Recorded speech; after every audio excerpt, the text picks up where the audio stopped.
자, 다음은요. 한글의 창제 원리와 특성 같이 갈게요. 이 부분 배우기 전에는 긴장 많이 하셨었죠. 그런데 배우고 나니까 어때요? 이렇게 간단할 수가. 이래서 한글이 훌륭한 거죠. 간단한 원리 속에 굉장히 많은 활용도를 지니고 있다는 것. 요즘 우리가 휴대전화 보면은 점점 더 간단해지고 있어요. 그렇죠? 겉으로 보면 정말 딱 떨어지는 모양, 딱 떨어지는 그런 활용할 수 있는 여러 가지 방안들이 있지만 그것들의 안을 들여다보게 되면 이 휴대전화 하나로 못하는 게 없습니다. 우리의 한글이 그러하죠. 겉으로 보면 굉장히 간단 명료하지만 그것들이 무궁무진하게 활용이 될 수가 있기 때문에 미래의 언어로까지 주목을 받고 있는 이유였습니다. 그 원리 정리할게요. 자, 먼저 우리 자음자의 원리부터 같이 갑니다. 얘들아, 자음의 원리는요, 가장 기본적으로 상형의 원리를 따랐었죠.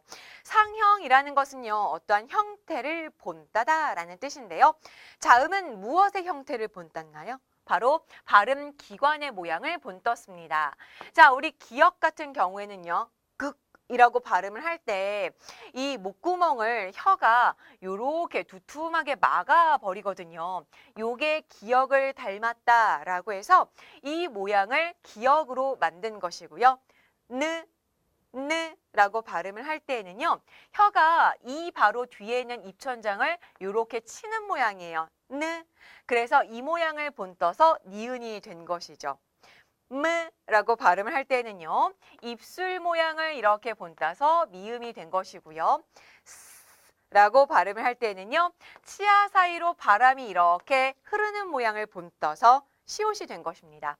그리고 라고 발음할 때는 목구멍에 동그란 모양을 본뜬 것이죠.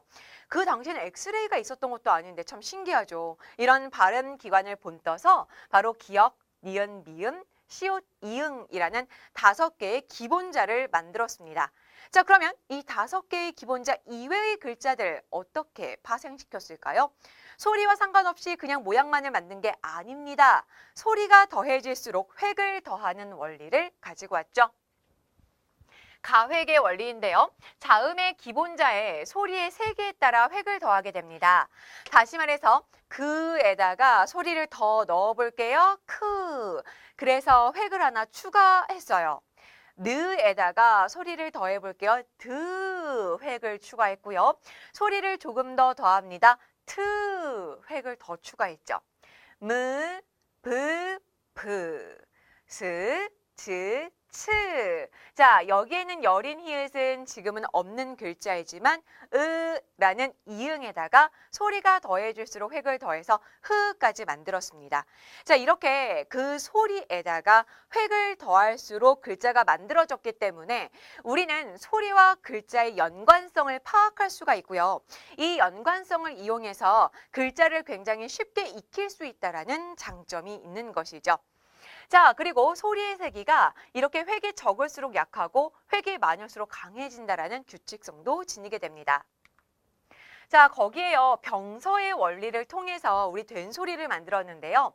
우리 끄, 뜨, 뿌, 스, 쯔 같은 이 된소리는요.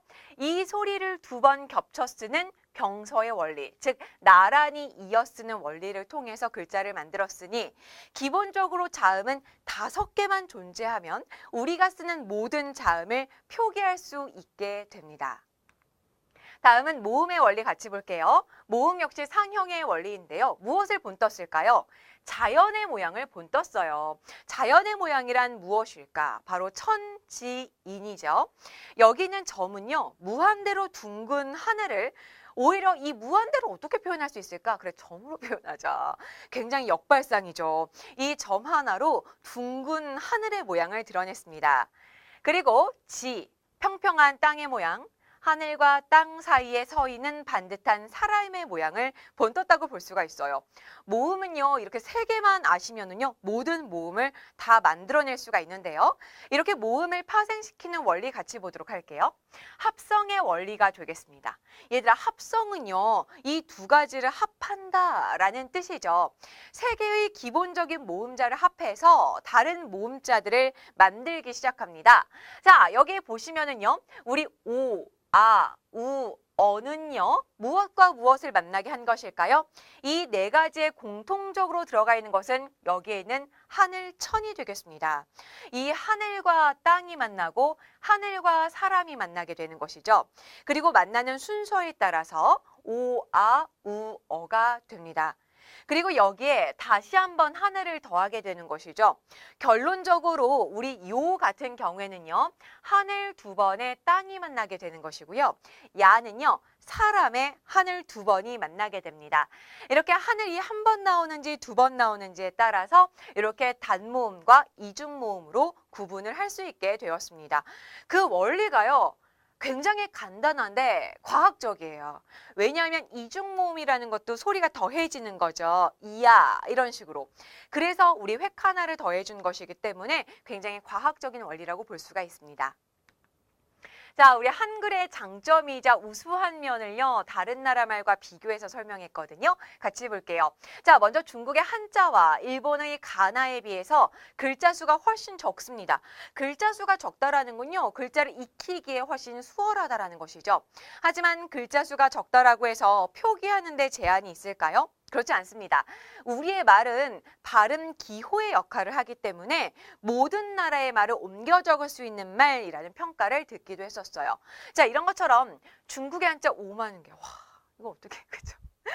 일본의 가나 100여 개. 그에 비해서 우리 한글을 다 조합해도 40개. 하지만 이 40개를 공부하기 위해서 알아야 하는 것은 자음의 기본자 5개, 모음의 기본자 3개면 충분합니다. 자, 이렇게 보았을 때 단순하여 배우기 쉽다라는 장점이 있죠. 체계적이고 과학적이라 기본 원리만 알면 쉽게 익힐 수가 있습니다. 그래서 우리 한 다큐멘터리에서 실험을 했어요. 외국인들을 모아두고 우리 한글을 가르쳤습니다. 빠른 사람은 40분 만에 한글을 읽고 쓸 수 있게 되었고요. 늦어도 3시간 안에 한글을 모두 읽고 쓸 수 있게 되었어요. 왜냐하면 아까 말씀드렸다시피 발음 기호의 역할을 하고요. 이 기본자를 통해서 과학적인 원리로 글자들이 만들어져 나가기 때문에 훨씬 수월하게 그 소리와 글자를 연결시켜서 익힐 수가 있기 때문이죠. 자, 역시 한글 보시면은요. 그와 크, 느와 드와 트 어떻습니까? 이 발음을 통해서 글자를 연상시킬 수가 있죠. 즉, 그를 발음할 때는 나의 혀의 모양이 그가 되기 때문에 이 점을 이해하면 그 기억을 쉽게 암기할 수가 있고요. 이 기억에다가 획을 더하면 크가 되는데 이때 크는 그에다가 소리를 조금 더 거세게 싣는다라는 원리를 역시 쉽게 이해할 수가 있습니다.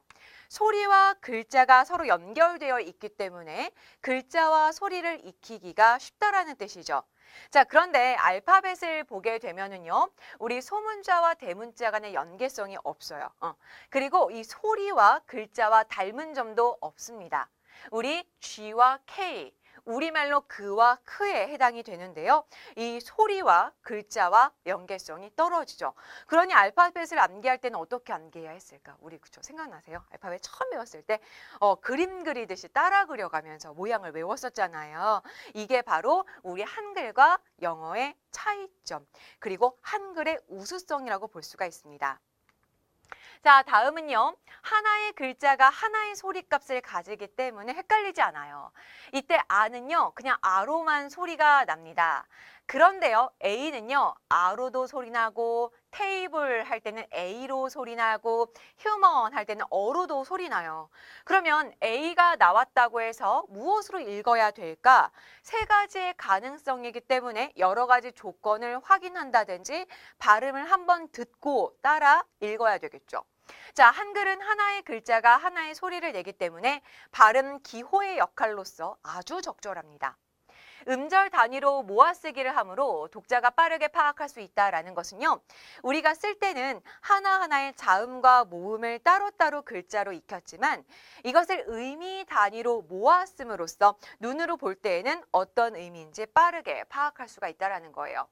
이렇게 적은 글자를 이용해서 모든 소리를 표기할 수가 있고 이것을 모아쓰기 하기 때문에 의미 파악도 쉬운 우리 한글은 정보화 시대에 굉장히 경쟁력이 있는 글자가 되겠습니다. 한글은 입력하려는 글자를 컴퓨터 자판에서 바로 입력할 수가 있는데요. 반면에 중국 한자는요. 한자의 발음을 알파벳으로 치면 그 발음에 해당되는 한자가 쭉 뜨잖아요. 그중에서 일일이 선택하셔야 돼요. 그렇기 때문에 굉장히 번거로움을 가지고 오게 되죠. 자, 이렇게 여러 가지 언어들과 비교해서 우리 한글의 장점을 살펴보았습니다. 자, 우리 만만이들 한글의 원리 굉장히 쉬웠어요. 그게 우리의 장점이고 훌륭한 점이라고 할 수가 있는 것이죠. 그럼에도 불구하고 이 한글로 무궁무진한 소리를 표현할 수가 있습니다. 한글의 자부심을 가지고 한글의 원리 정도는 어떤 나라의 친구를 만나게 되더라도 자신 있게 설명할 수 있는 우리 만만이들이 되셨으면 좋겠어요. 자, 오늘 수업은 여기까지 하도록 하겠습니다. 고맙습니다.